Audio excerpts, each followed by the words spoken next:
오늘은 눈물의 씨앗을 뿌리십니까? 라는 제목으로 하나님의 말씀 증거하겠습니다.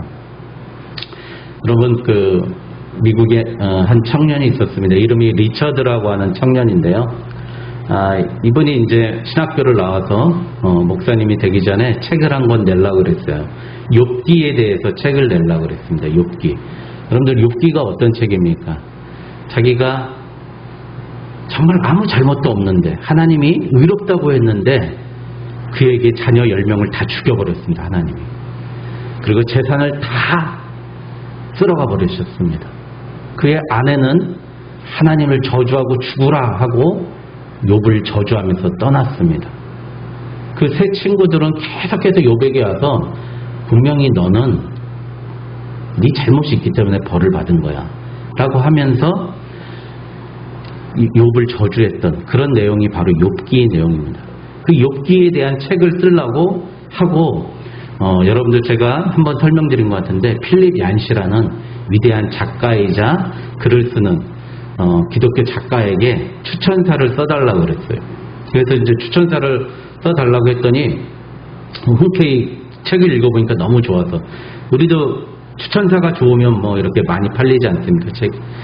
그렇게 이제 부탁을 해갖고 필립 얀시라는 그 위대한 작가도 써주겠다고, 내용이 너무 좋다고 허락을 했습니다.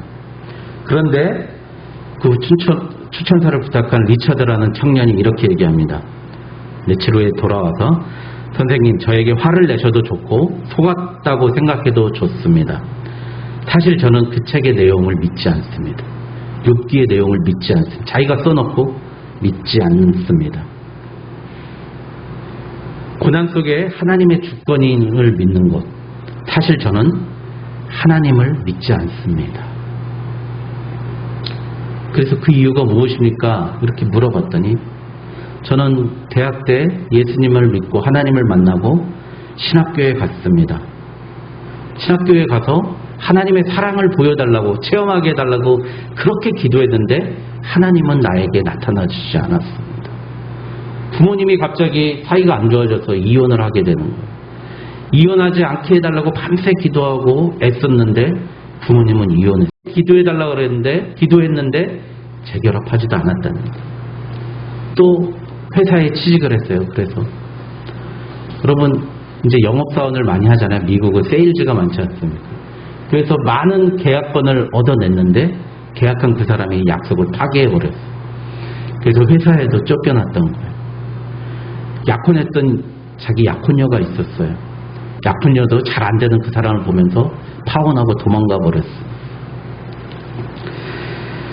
하나님께서 살아계심을 스스로 표시해주지 아니하면, 나에게, 이 상황에 있는 나에게 하나님께서 나에게 나타나 주시지 않으면, 그런 하나님, 기도하지 응답하시지도 않은 하나님, 아무 형상도 아무 기적도 보이지 아니하는 하나님, 난 성경을 불태워버리고 떠나겠습니다. 이렇게 이야기했습니다. 그리고 이제 일이 다 끝난지 알았어요. 그런데 필립 얀시가 걸어가다가 갑자기 어느 순간 또 만나게 됐어요. 3년 후에. 그 청년한테 솔직히 한번 말씀해보라고, 왜 그때 그렇게 책까지 쓰고서 포기했냐고 했더니, 미국에서는 그 케이블 방송이 유명하지 않습니까? 기독교 케이블 방송에서 여러분, 그 캐서린 쿨만이라는 위대한 그 유명 부흥사가 있는데요. 밀워키에 사는 내과 의사가 폐암 말기에 있었어요. 그래서 누워있는, 거의 시체 같은 이 누워있는 사람을 휠체어에 태워가지고 데리고 온 거예요. 그래서 캐서린 쿨만이라는 부흥사가 안수하고 기도했더니 그가 딱 일어나고 걸어가는 장면이 중계방송이 된 겁니다. 그 부흥의 장면이. 그래서 다시 용기를 내서, 내가 책을 다시 쓰겠다 용기를 내서 그 내과 의사에게 전화를 했어요. 전화를 했더니 그 사람이 안 받고 그 사람의 내과 의사의 부인이 받는 거예요. 그래서 그 의사 선생님 이야기 좀 제 책에 쓰고 싶습니다. 듣고 싶습니다. 그랬더니 그 아내가 하는 얘기가, 말을 머뭇거리다가 하는 얘기가, 예, 제 남편은 얼마 전에 죽었습니다. 그 얘기를 한 겁니다. 여러분, 그 충격적인 사건을 듣고 이렇게 얘기했다는 거예요. 하나님은 살아계시지 않아.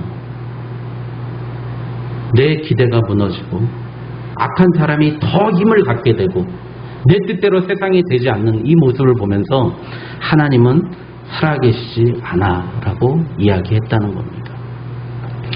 오늘 성경 말씀이 좀 이렇게 설명도 많이 드려야 되고 어려운 말씀이에요.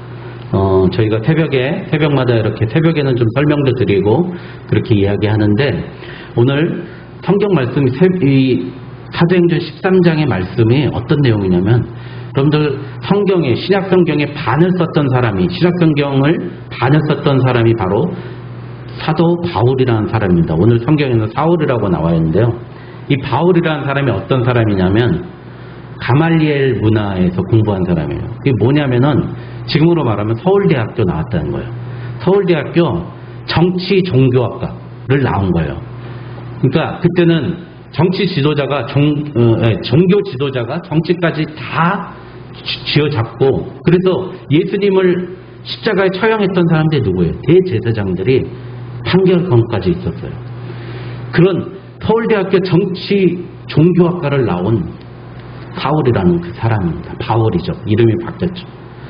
그래서 성경에서 제일 먼저 나온 순교자 스데반을 죽이는데 앞장섰던 사람이에요.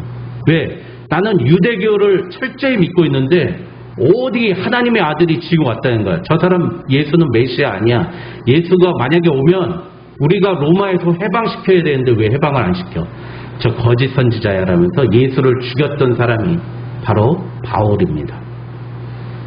그런데 그가 오늘 말씀해 보니까요. 하나님께 예수님을 다마스커스, 지금 시리아의 수도잖아요. 거기로 가다가 예수님을 만납니다. 내가 핍박하는 예수라, 사울아 사울아 당신 누구십니까? 그러니까 내가 핍박하는 예수다라고 그를 만납니다. 사울은 정말 잘 나갔던 사람이에요. 아버지는 뭐 하는 사람이었냐면 사울의 아버지는 로마 군대에 텐트를 납품하는 사람이었어요. 여러분 그래서 이 바울이라는 사람도 자기도 선교비가 없고 목회를 하기 힘들 때마다 텐트를 지어서 자기 부족한 돈을 공급했습니다. 저도 그런 식이지 않습니까? 여러분 자기가 선교하는데 그 직업도 있었고요. 자기가 맘만 잘 먹으면 군납으로 돈을 벌 수도 있었어요. 직장도 좋았어요. 학벌도 좋았어요. 모든 걸 갖춘 그 사람이 오늘 말씀해 보니까요. 그가 배를 타고 구보로로 떠나니라. 이렇게 나옵니다. 두 사람이 4절에 본 성령의 보내심을 받아 실루기아에서 떠나 구보로로 갔어. 여러분 그리스 보시면 그리스 아테네 그 지중해를 건너면 여러분 지금 잘 아시는 사이플러스, 예? 시플러스라고 그러죠. 사이플러스라고 그러지 않습니까? 그 그리스인 조로바라는 책에서 나오는 그 섬입니다. 거기까지 배를 타고 갔다는 거예요. 하나님의 말씀을 전하기 위해. 그리고 그가 유대인 회당에서 복음을 전합니다.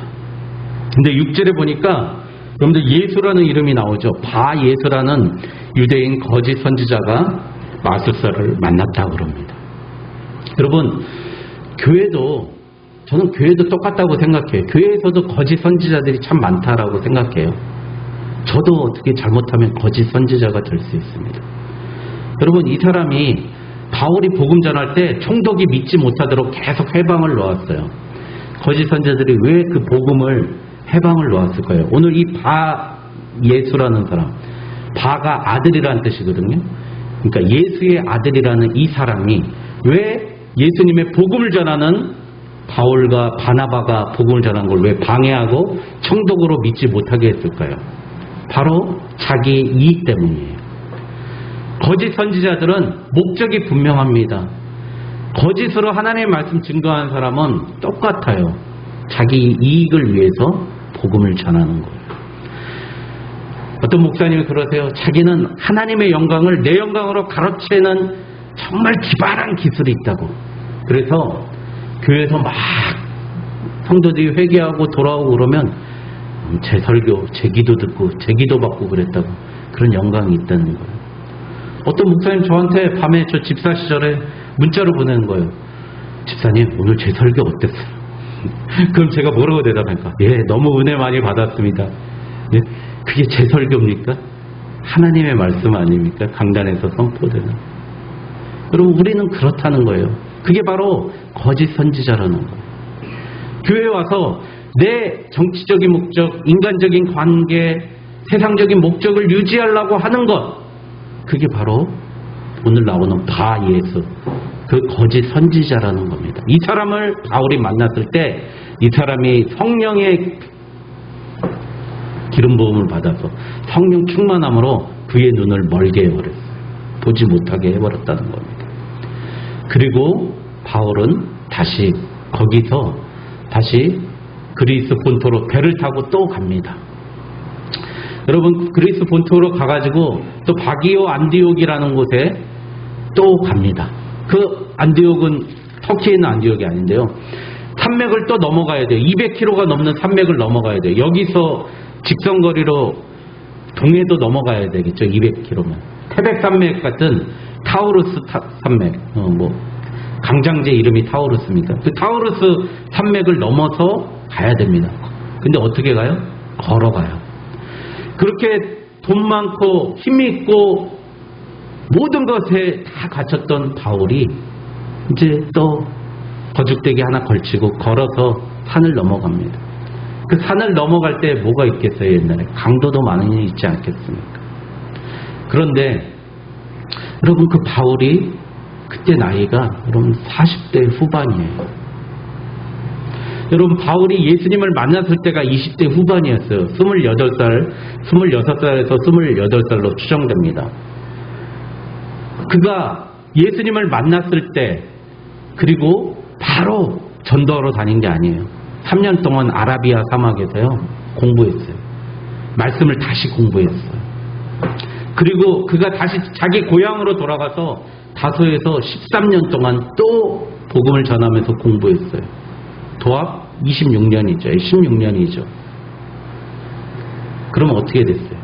그리고 안디옥에서 1년이 지나고 또 지난 후, 그러니까 지금 40대 후반에 이 바울이 그 먼 여행을 하고 있는 거예요. 배를 타고 나가는 거예요.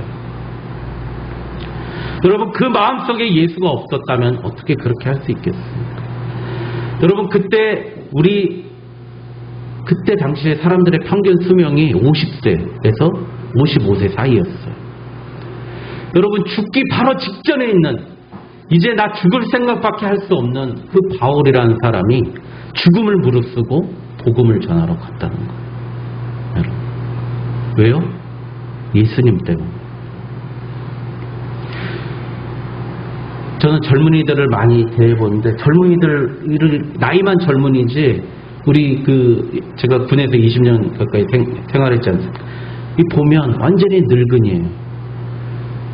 이게 이등병 안 그러다가 일병만 되면, 아유, 이등병들한테 라떼는 안 그랬는데, 아유, 우리 때는 안 그랬는데, 상병 달면 이제 완전히 그냥 그때부터는, 예?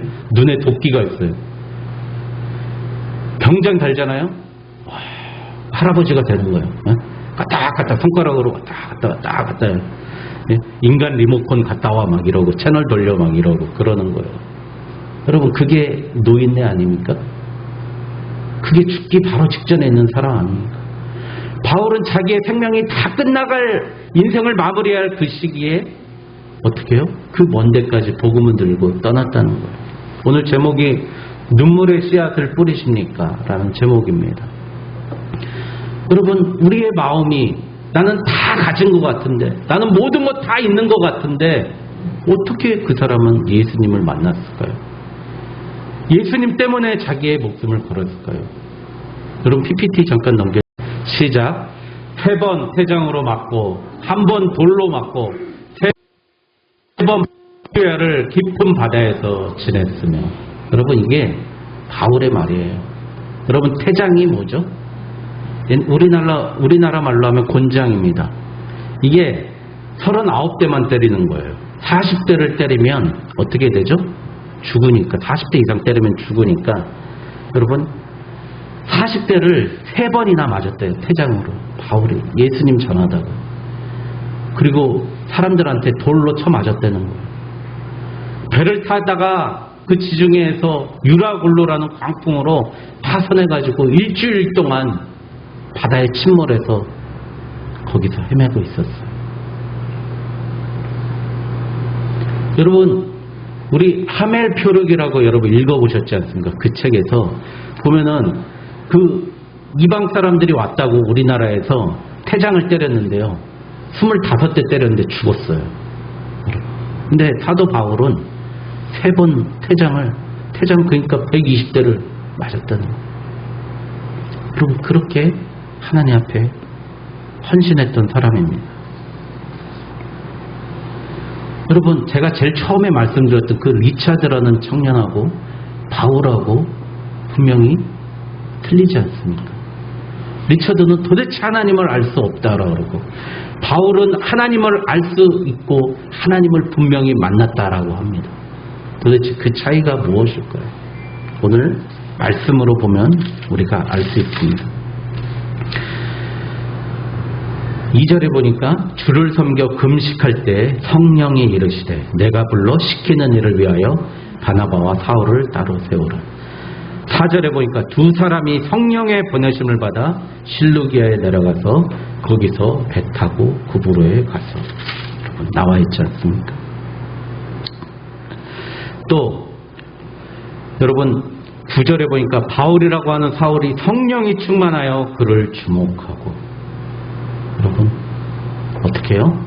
그들이 성령이 충만했다는 거예요. 여러분, 성령이 무엇입니까? 성령은 다른 게 아니에요. 여러분, 성령이 막 여러분들 교회 가보면 막 이러면서 방언하고 막, 예? 옛날에 부흥회 가보면 막 부흥 목사님들이 전 깜짝 놀랐어요. 부흥회 처음 갔는데 갑자기 성령의 말이 확 들어오는 거예요. 그래갖고 깜짝 놀랐어요. 그때 알고 봤더니 목사님 발음은 이렇게, 예? 마이크로 갖다 대고 부는 거 있잖아요. 그 소리를 내서 그 바람이 부는 거였어요. 그러니까 속았죠. 그게 성령이 아니래요. 우리가 정말로 바울이 하나님 앞에 그렇게 죽기까지 할 수 있었던 성령은 무엇이냐? 여러분, 다름이 아니라요, 하나님이 내 안에 계시다는 걸 느낀 겁니다. 오늘 하나님이 내 안에 계심을 느껴야 됩니다. 오늘 이 청년, 제가 처음에 말씀드렸던 리차드라는 청년도 여러분 대단한 믿음입니다. 하나님을 보여주십시오.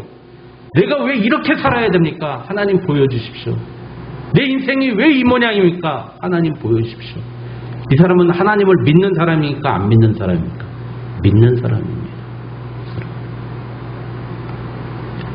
그러나 우리가 여기서 멈추면 안 됩니다. 하나님이 내 안에 계시다는 것, 그것을 믿어야 됩니다. 그걸 믿기 위해서 성령 충만함이 있어야 돼요.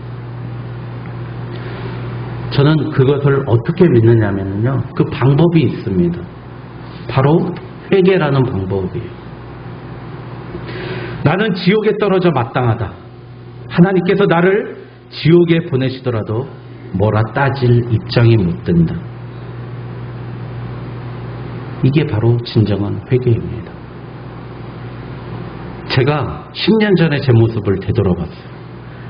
그랬더니 얼마나 내 자신이 가식적이고 내 이익과 내 욕심을 위해서 살았는지 지금 되돌아보면 너무 창피한 거예요. 오늘 이 시간 제가 여기서 말씀을 전하고 여러분들 여기서 봉사하고 예배드리고 헌신하고 있지만 10년 뒤에 그 모습을 보면 그 안에는 하나님이 계시지 않고 나의 힘과 내 욕심과 내 의지로 했다고 또 느끼실 겁니다. 그걸 느끼시면서 우리는 성공을 하죠. 내 인생에서 가장 하나님 앞에 정당했던 것은 나는 무력한 존재입니다. 나는 지옥에 갈 수밖에 없는 존재입니다. 내 속에 선한 것이 없다는 걸 깨달아야 됩니다. 우리 큰형님이 공장을 하세요. 이 축축축축 기계가 나가면서 이제 그 원단을 데피고 프레스로 찍고 그 가다로 다시 딱 이렇게 겉에 이상한 말 써서 죄송합니다. 기립바시를 끝내야 돼요. 그래서 그게 나와요. 그 물건이. 공장이 이렇게 하루에 막 몇천 개씩 착착착착 나옵니다. 여러분, 우리의 마음이 바로 죄의 공장임을 깨달아야 됩니다. 마음을 가만히 두면 무슨 생각이 나요? 여러분 마음 가만히 둬보세요. 하나님 생각 절대 안 합니다. 우리 인간은. 내 가족, 내 자녀 생각납니다. 일 생각나고요. 직장 생각나고 사람 생각나고 내가 어떻게 사람들한테 인정받을까 생각나지 않습니까? 그래 우리 마음을 가만히 둬서는 안 돼요. 무릇 지킬 만한 것은 너희 마음을 지키라 그래요. 우리 마음이 하나님을 향하고 있어야 됩니다. 여러분 그래서 하나님께서 예수님께서 이 성경 66권을 딱 이렇게 해서 두 줄로 말씀하셨어요. 여러분 그것만 알고 오늘 돌아가셔도 돼요. 첫 번째 계명, 주 너의 하나님을 사랑하라는 거예요. 여러분 하나님을 사랑하십니까? 우리 집에 이제 강아지를 키우고 있어요. 뿌띠라는 강아지를 키우고 있어요. 우리 사모님 생일인데 뿌띠야 우리 사모님 아줌마 생일 선물 준비했어? 스스로 질문하고 우리 사모님 스스로 대답해요. 아니요 전 10원도 없어요. 그래도 행복해요. 그러잖아요. 뿌띠는 걱정이 없어서 좋겠다. 우리는 내일 걱정, 내일 뭐 먹지, 내일 뭐 하지, 내일 어떻게 하지 걱정하는데 아무 걱정이 없어요. 왜요? 목사님 부부가 얼마나 잘 키워주겠어요. 심지어 우리 사모님하고 그 강아지하고 노란 우비까지 맞춰가지고 입고 와가지고 비 올 때 산책하더라고요. 저 깜짝 놀랐어요. 예? 저는 비옷도 없는데 강아지는 사주더라고요. 여러분 똑같아요. 우리를 강아지라고 얘기하는 게 아니라요. 우리가 하는 모든 걱정들 내 생각대로 되는 게 하나도 없습니다. 오늘 리차드라는 청년이 말한 것처럼 나는 신학교를 가면 정말 하나님 은혜 받을 줄 알았는데 하나님 더 안 보여요. 결혼도 잘할 줄 알았는데 결혼도 안 되고 우리 부모님 나를 위해서 정말 헌신해 줄 줄 알았는데 이혼하시고 내가 믿고 정말 저 사람은 정말 하나님의 은혜를 받았다라고 확신했는데 병이 나았다고 생각했는데 벌써 죽어버리고 그런 현실이 우리 안에 앞으로도 계속될 것입니다. 그러면 우리는 어떻게 해야 됩니까? 여러분? 우리는 하나님을 사랑할 수 있는 방법밖에 없습니다. 나에게 모든 것을 공급해 주시는 하나님을 사랑할 수 있는 방법밖에 유일한 대안이 없습니다. 두 번째로 이웃을 내 몸과 같이 사랑하는 거예요. 우리 정호덕 집사님, 유경옥 권사님하고 우리 지난주에 점심을 맛있게 먹었어요. 고릴라라는 스테이크 집에 가고요. 맛있게 먹었어요. 근데 그 얘기를 하면서 잠깐 그랬어요. 이웃을 사랑하고 가난한 자를 도와주는 게 제가 우리 집사님께 말씀드렸어요. 이렇게 힘든 일인지 몰랐다고. 이웃 어려운 사람 도와주는 게 이렇게 힘든 줄 몰랐다고. 제가 설교 강단에서 이제 함부로 말하지 말아야 되겠다. 가난한 사람 도와주는 거 쉽습니까? 아니에요. 도와주면은요 감사할 줄 몰라요. 가난한 사람들 도와주면 더 달라고 그래요. 도와주면 더 안 줬다고 뒤통수를 쳐버려요. 그러니까 가난하게 사는구나 그런 생각을 들었어요. 여러분 내 이웃을 내 몸과 같이 사랑하는 것 우리 말은 쉽잖아요. 관용구처럼 교회에서 맨날 얘기하잖아요. 이웃사랑 나눕시다. 근데 그게 쉽지 않아요. 여러분 지금 헌금 드리는 거 단돈 10,000원 한 장 저 그거 보면서 기도해요. 여러분 이거 얼마나 아까운 건데 내가 하나님한테 헌금 드리면서 내가 쓸 거 안 쓰고 드리잖아요. 여러분 그게 쉬운 게 아닌 거라고요. 우리가 말은 쉽죠. 많은 목사님들 전도사님들 목회 근거가 보니까 자기는 이혼을 했대요. 상처를 많이 받았대요. 남편한테. 그래서 자기는 그런 사람들을 치유할 수 있어서 목회를 하겠대요. 어떤 분은 나는 사업을 잘했기 때문에 교회도 경영자의 마인드로 잘할 수 있다라고 생각해서 목회를 했대요. 근데요 그 모든 분들이 다 실패해요. 상처받았던 그분이 더 상처를 많이 줘요. 사업에 성공했던 그분이 내 사업 성공한 그걸로 사업 실패한 사람들한테 더 정죄해요. 여러분 오늘 사도 바울이 여러분 제가 서울대학교 정치 종교학과 나온 그 사람이 한 얘기가 있어요.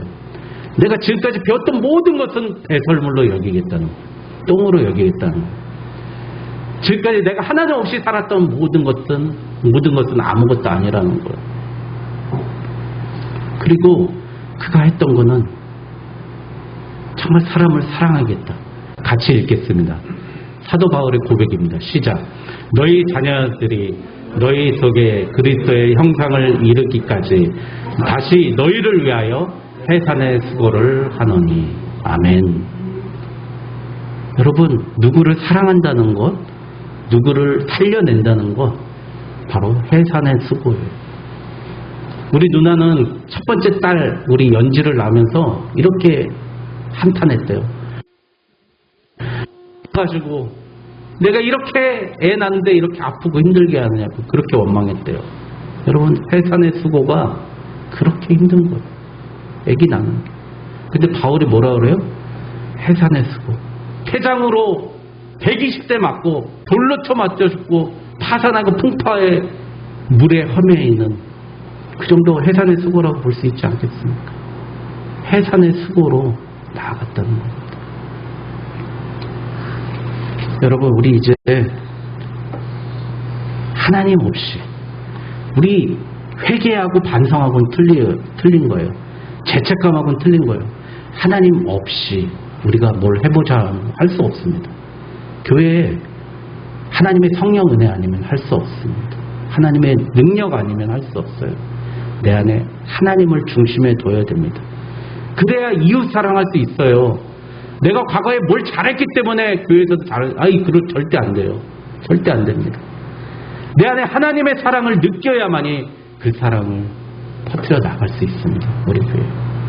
같이 한번 읽어볼까요? 잘 보이십니까? 네, 같이 읽겠습니다. 시작. 언어는 생물이다. 아무리 아름다운 단어라도 눈물에 적시지 않고 파종하면 말라 죽는다.